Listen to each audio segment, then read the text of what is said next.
Avian. இன்னைக்கு நம்ம ரொம்ப சிம்பிளான குழம்பு தான் பார்க்க போகிறோம்.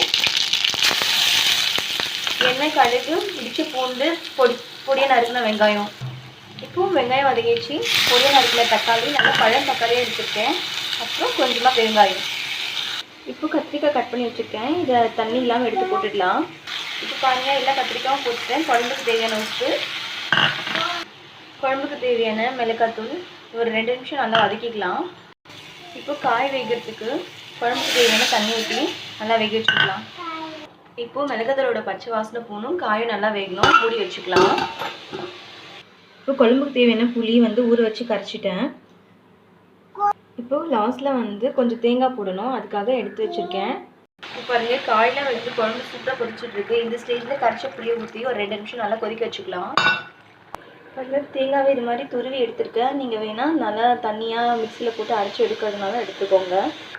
இப்போ குழம்பு சூப்பராக கொதிச்சுட்ருக்கு. இந்த துருவின தேங்காவாக இதில் போட்டு நல்லா கலக்கி விட்டுக்கலாம். கலக்கிட்டு ஆஃப் பண்ணிடலாம்.